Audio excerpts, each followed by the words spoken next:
ने 2 दर्जन रविदास जी के मंदिरों का जीर्णोद्धार कराया और निजी पैसे से कराया।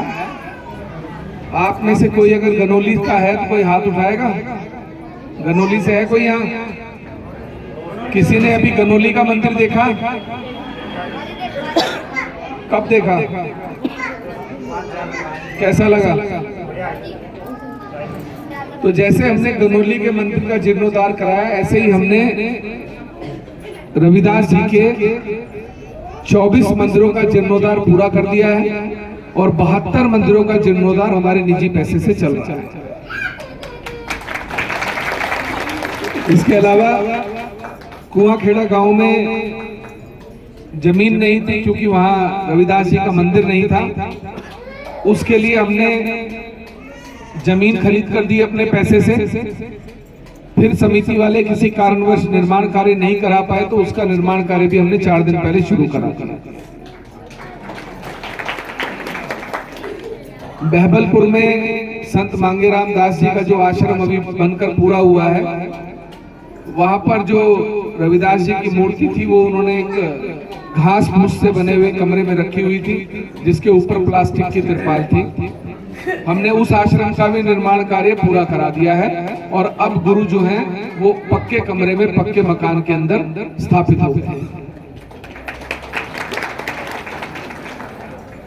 बहादुरपुर में संत राजकुमार दास जी ने जब भूमि पूजन का कार्य संपूर्ण किया, तो वहां उन्होंने टेंट लगाकर एक कार्यक्रम कराया। तो मैंने उनसे पूछा कि भाई यहाँ कोई जगह तो है नहीं, आप सत्संग कैसे करोगे? वो बोले जी अभी तो जमीन ली है और कोशिश रहेगी कि निर्माण कार्य शुरू हो जाए। तो हमने उनसे कहा कोशिश नहीं रहेगी, आप शुरू कर दीजिए। हमने अपने निजी पैसे से उस पूरे आश्रम का निर्माण कार्य करा दिया और अभी वहां गुरु की संगत 1 महीना पहले हुई।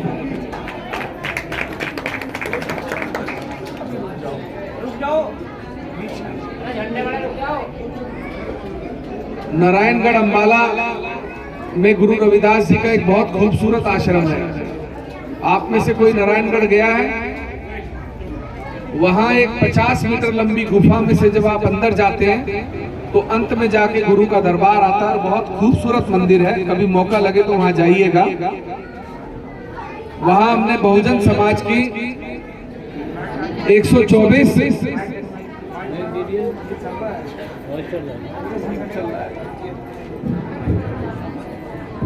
हेलो, वहां हमने गुरु महाराज की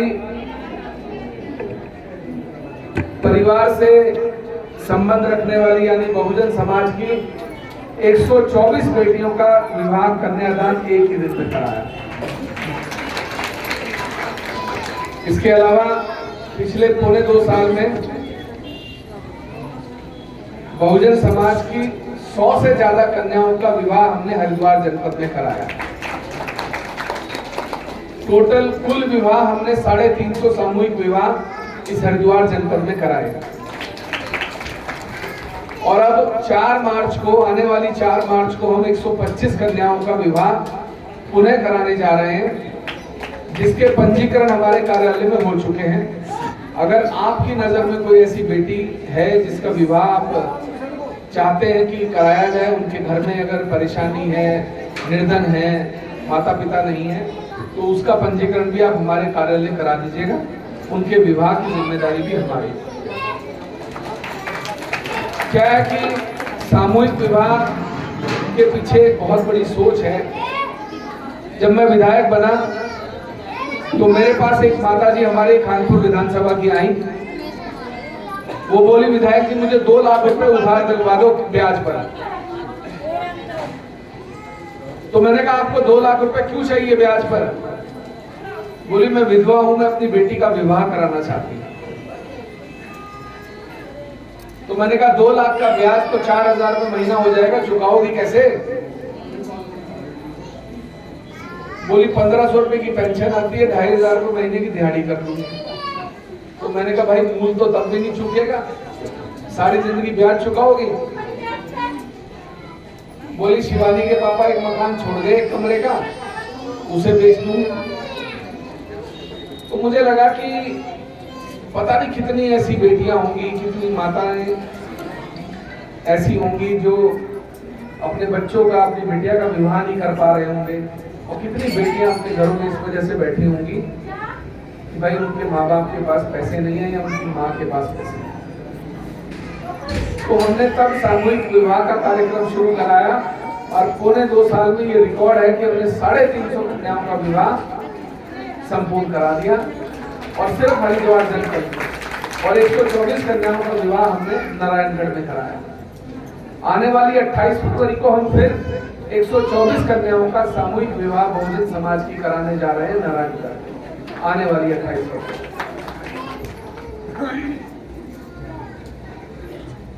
कई लोग मुझसे पूछते हैं कि भाई विधायक जी, जब आप सामूहिक विवाह कराते हो तो हम कितने मेहमान बुला सकते हैं? ये सवाल सबके मन में आता है, क्योंकि कोई दूसरा करा रहा है तो भाई हम कितने बुलाएं, कितने ना बुलाएं। हमारे यहाँ कोई प्रतिबंध नहीं है, आप 2000 भी बुलाओगे तो उनका भी स्वागत करेंगे। इसके अलावा बहुत सी माएँ ये भी पूछती हैं कि भाई हमारी बेटी जब जाएगी तो कुछ उसे सामान वामान भी मिल जाएगा, क्योंकि पराए घर में जा रही है। वो बात भी सही है, कोई भी माँ बाप होते हैं तो सोचते हैं कि बेटी को हम अपने घर से विदा करें तो अच्छे से करें। तो ऐसा नहीं है, हम भी जब किसी बेटी को विदा करते हैं, क्योंकि जब पिता के तौर पर आप कन्यादान करते हैं तो आपकी जिम्मेदारी संपूर्ण हो जाती है, तो हम इतना सामान देकर भेजते हैं कि अच्छे अच्छों के घरों में जगह कम पड़ जाती है। डबल बेड, ड्रेसिंग टेबल, अलमारी, बक्सा, बाथरूम का सामान, किचन का सामान, मिक्सी, डिनर सेट, कपड़े, मतलब जो सामान आप सोच सकते हो उससे ज्यादा सामान देकर विदा करते हैं। तो अपने मन में आप ऐसा संशय मत रखना कि भाई विधायक जी विदा करेंगे तो कुछ देंगे नहीं देंगे। अभी हमने जब 121 कन्याओं का विवाह कराया हरिद्वार में, पता नहीं आप में से कोई आया था या नहीं आया था, 50,000 लोग थे। कितने? 50,000 लोग। वो एक समागम था, एक महोत्सव था। और देखिए, जीवन में सड़कें, नालियां, खड़ंजे तो बनते रहते हैं, ये तो हर विधायक बनाता है, कौन सी बड़ी बात है, कोई अपने घर से थोड़ी पैसा लगा रहा है, ये तो सरकार देती है, लगा देते हैं। लेकिन मुझे लगता है कि समाज का सबसे महत्वपूर्ण काम ये है कि किसी का घर बन जाए, किसी गरीब की बेटी ब्याह कर हंसी खुशी अपने घर चले। सही बात। और दूसरी बात, आजकल गरीब की बेटी को कोई कुछ नहीं समझता, आदमी सोचता है आगे कोई बात नहीं, मार लो, बेटी को धमका दो। तो जब विधायक कन्यादान करता है तो आदमी के मन में डर रहता है कि विधायक है, पीटेगा भी वो, उल्टा है लड़का भी देगा। अभी एक मामला आया मेरे पास, तो मैंने उसे फोन किया लड़के को, तो वो मेरे पास रोता हुआ आया। मैंने कहा क्या हो गया भाई, इस लड़की को क्यों परेशान करता है? कह रहा जी वो सुबह भी पीटती है और शाम को भी पीटती है। मैंने कहा यार कोई बात नहीं, समझाया लड़की को। मैंने कहा भाई बोले रोज धमकी देती है, विधायक ने कन्यादान करा, तुझे जेल भिजवा दूंगी। मैंने उसको कहा भाई देख, डरा के धमका के परिवार नहीं चला करते, आपस में एक दूसरे के साथ प्यार मोहब्बत से एक दूसरे की बात को समझ के, और भाई कभी कुछ आदमी कह भी दे तो थोड़ा बहुत गुस्सा आदमी को बर्दाश्त भी करना चाहिए। ऐसा तो सबसे बड़ा फायदा तो ये है कि 350 में आज तक एक भी विवाद ऐसा नहीं है जिसमें लड़की वालों को परेशान कराओ या लड़की को परेशान। भाई जायज बात है, जब बाप मजबूत होता तो लड़की को लोग परेशान नहीं करते, सच्चाई के लिए। और गरीब को तो हर आदमी सताने का प्रयास करता है आज की दुनिया। दूसरी बात, बहुजन समाज के लोगों के नाम पर, उनके वोटों पर बहुत लोग सांसद बने, बहुत लोग विधायक बने, बहुत मंत्री बने, लेकिन कभी किसी ने संत शिरोमणि रविदास जी का, आपके पूर्वजों का वो सम्मान नहीं किया जो हमने किया। रुड़की वाले कार्यक्रम की सूचना है कुछ लोगों को, किसी को पता है? हाँ जी, और 4 लोगों को पता, बताइए 5 लोग। हमने दुनिया की सबसे बड़ी गुरु रविदास जी की पेंटिंग, जो 2.25 करोड़ रुपए की लागत से बनी और 2.25 साल में बनी, विश्व की सबसे बड़ी, उसकी स्थापना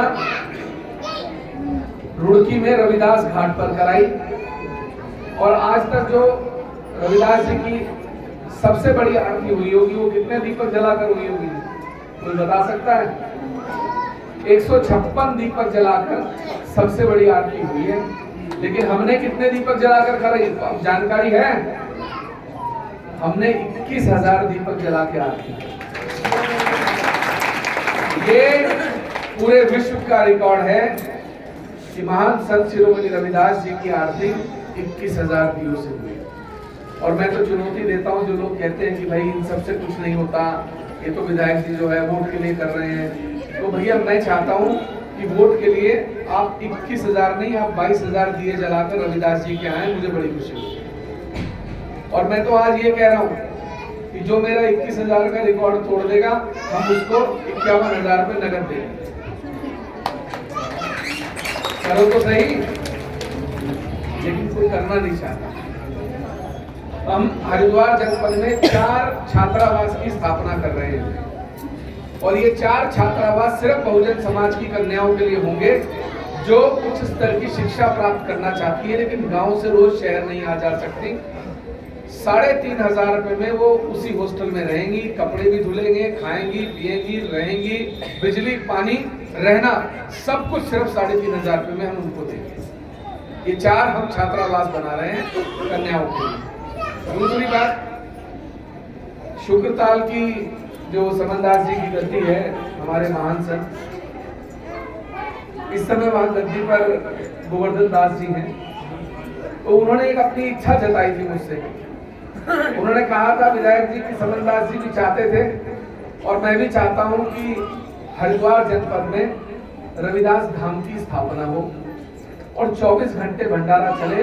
अगर आधी रात की 2 बजे कोई आ जाए तो उसको भंडारा हम उस आश्रम की, उस रविदास धाम की भी स्थापना इस जनपद में करने जा रहे हैं।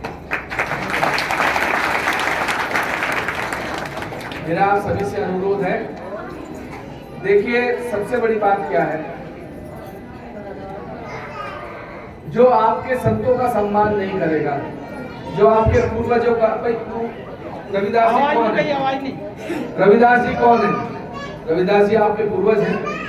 अगर संत शिरोमणि रविदास जी का जो सम्मान नहीं करेगा वो आपका क्या सम्मान करेगा? ये जायज सी बात है।